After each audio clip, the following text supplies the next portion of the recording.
हिंदवी स्वराज्याची उभारणी आणि शपथ आणि प्रतिज्ञा ज्या ठिकाणी घेतलं ते म्हणजे हे पवित्र रायरेश्वराचं मंदिर. याच रायरेश्वराच्या रावलामध्ये छत्रपती शिवाजी महाराजांनी त्यांच्या सहकार्यानं सोबती आणलं.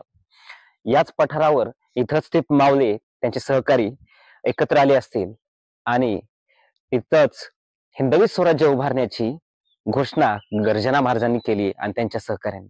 तर प्रथमतः आपण ते पवित्र स्थान सुरुवातीला त्या पवित्र स्थानाचे दर्शन घेऊया.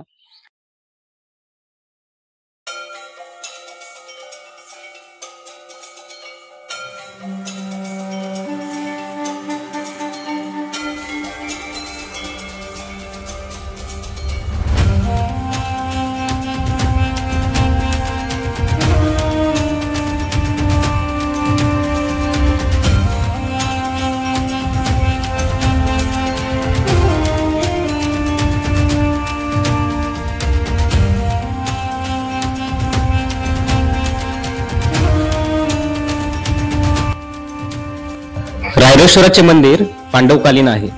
मंदिराला गर्भगृह आणि समोर दगडी सभामंडप आहे.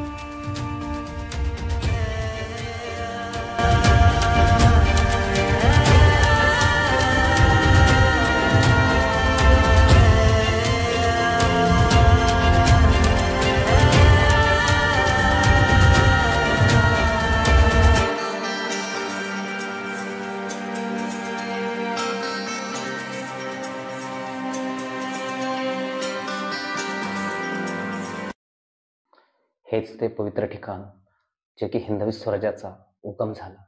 हेच राऊलावर ज्या शिवपिंडीवर छत्रपती शिवाजी महाराजांनी आपली करंगळी कापून रक्ताभिषेक केला होता.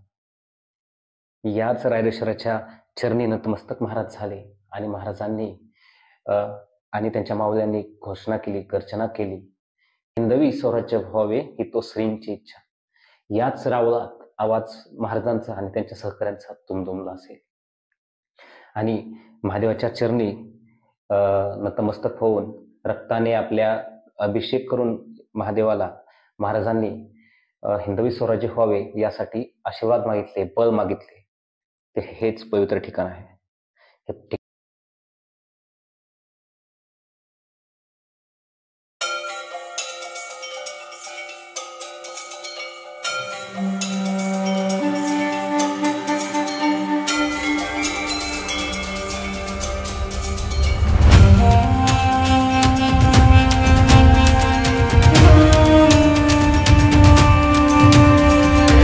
रायरेश्वराच्या मंदिराच्या समोरच आपल्याला एक देवीचं मंदिर बघायला भेटते, ते आपण बघूया. हे मंदिर सुद्धा खूप जुने आहे असं येथील ग्रामस्थांनी सांगितलंय. तर बघूया आतमध्ये कोणत्या देवीची मूर्ती आहे.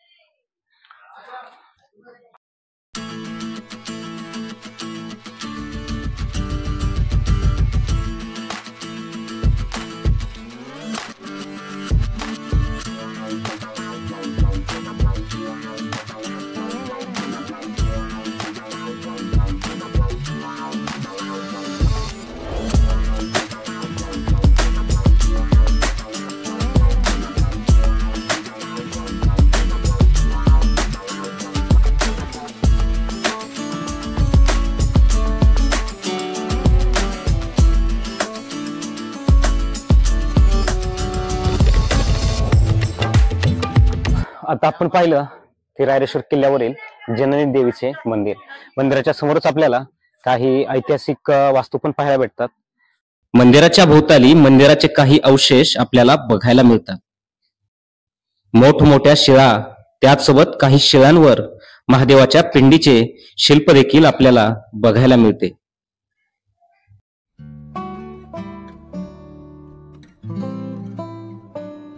शिल्प पडलेले आपल्याला बघायला भेटतात. त्याचसोबत इथं महादेवाचं याच्यावर सुद्धा पिंड आहे. इथे एक मोठा असा गोळा बघायला भेटतोय, दगडी गोळा, खूप मोठा आहे. यात्रा व्हायच्या, उत्सव व्हायचे, त्याच्यामध्ये शर्यत लावल्या जायची आणि वेगवेगळे खेळ खेळले जायचे. त्याच्यामध्ये एक हा खेळाचा प्रकार होता, तिथे गोळा उचलायचा आणि खांद्यावरून पाठीमध्ये फेकायचा. अशा प्रकारचे वेगवेगळ्या प्रकारचे दगड असायचे आणि जो सर्वात जास्त वजनाचा गोळा बाहेर फेकेल तो विजेता असा घोषित केला जायचा. छत्रपती शिवाजी महाराजांनी याच ठिकाणी एक शपथ घेतली आणि महाराज याच प्रांतात कधीतरी वदले असतील, त्यांची घोषणा गरजली असेल आणि महाराज बोलले हिंदवी स्वराज्य व्हावे ही तो श्रींची इच्छा, ते हेच पवित्र ठिकाण. याच रावळामध्ये छत्रपती शिवाजी महाराजांनी आपली करंगळी कापली आणि शंभू महादेवावर रक्त अर्पण केलं आणि महादेवाचरणी हिंदवी स्वराज्य निर्माण होण्यासाठी ताकद मागितली. महाराजांनी रायरेश्वर किल्ल्यावर शपथ घेण्याचं कारण म्हणजे एकतर हे जागृत देवस्थान होते, दुसरी गोष्ट या रायरेश्वरच्या जवळच आपल्याला कारी हे जेदेंचं गाव बघायला भेटतं, बाजूलाच बांदलांचं गाव पिसावरे हे देखील आपल्याला बघायला भेटतं. म्हणजेच 12 मावलामधील आणि जवळच आपल्याला या भागामध्ये मोसे खोरे आहे, जे की त्यावेळी बाजीकाका पासलकर मोसे खोऱ्याचे प्रमुख होते. कारीचे जेधे हे कारी गावाचे प्रमुख होते आणि पिसावरे आणि आजवळचा प्रदेश जो होता रोयडा असेल त्याचे प्रमुख बांदल होते आणि हे सर्व मावळे शिवरायांनी एकत्रित केले होते.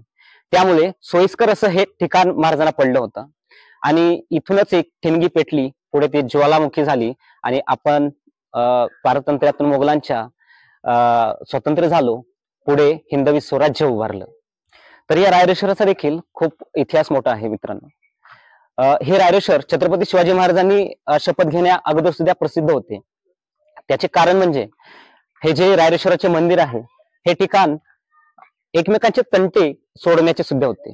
म्हणजे एखादा जर शब्द, एखादं जर वचन या रायरेश्वराच्या साक्षीने घेतलं तर ते पूर्ण करावंच लागत असे, अशी एक मध्ये भावना होती. याचाच प्रत्यय आपल्याला 1624च्या सुमारास येतो, जे की बांदल आणि देशमुखांचे वाद अनेकदा ओढायचे. कृष्णाजी नाईक बांदल आणि कारीचे कान्होजी जेधे यांच्यामध्ये आपापसात बरेच वाद होत होते. तर तो वाद सुद्धा याच रायरेश्वराच्या साक्षीने इथंच कृष्णाजी नाईक बांदल आणि कान्होजी जेधे यांनी एकत्रित येऊन मिटवला आणि पुढे हेच जेधे बांदल एकत्रित येऊन शिवरायांसाठी, हिंदवी स्वराज्यासाठी काम करताना, स्वराज्य सेवा करताना, धर्मसेवा करताना, देश सेवा करताना आपल्याला बघायला मिळतात. तर मित्रांनो, हा इथला झाला थोडासा इतिहास. त्याचसोबत आपल्याला पुढं पांडवकालीन लेणी सुद्धा आपल्याला बघायला भेटते, ते आपण आता पुढे बघूया. तर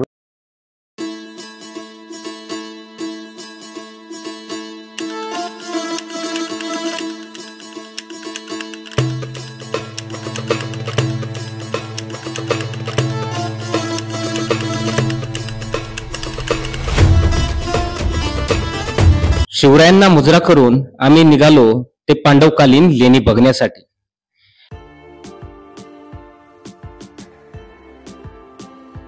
शाळेपासून समोर पुढे चालत गेल्यास आपल्याला काही अंतरावर काही घरे दिसतात. त्या घरांपासून उजव्या बाजूला सरळ रस्ता जातो. त्या रस्त्याने समोर गेल्यास आपल्याला पांडवकालीन लेणीकडे जाण्याचा मार्ग दिसतो.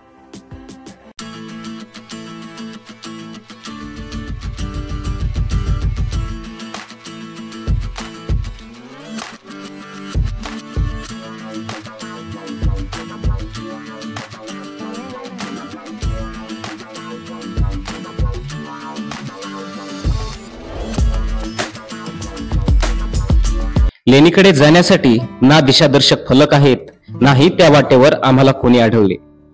जंगलातून रस्ता शोधत मळलेल्या पायवाटेने लेणी मार्ग शोधत आम्ही पुढे निघालो.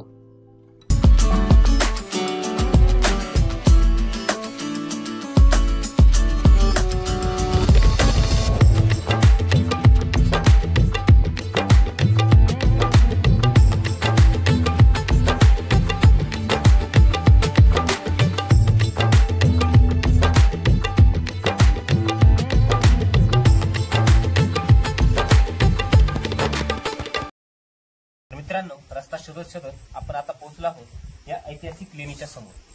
पण लेणीच्या आतमध्ये आपल्याला जाता येत नाही, त्यामुळे ही पांडवकालीनच लेणी आहे का, जैन लेणी आहे का, शिवलेणी आहे हे सुद्धा स्पष्टपणे आपल्याला सांगता येत नाही. पण उन्हाळ्याच्या दिवसात कधी आलो तर नक्कीच आतमध्ये जाऊन आपण व्हिडिओ आतमध्ये देखील शूट करूया. तर मित्रांनो, व्हिडिओ कसा वाटला नक्की सांगा. त्याचबरोबर हा होता ऐतिहासिक रायरेश्वरचा व्हिडिओ. आता येणारा व्हिडिओ आहे तो म्हणजे निसर्गरम्य रायरेश्वर. म्हणजे तुम्हाला रायरेश्वराचे अनेक पैलू आणि निसर्गरम्य वातावरण बघायला भेटणार आहे. तर तो व्हिडिओ नक्की बघा. धन्यवाद. जय शिवराय, जय शंभूराज.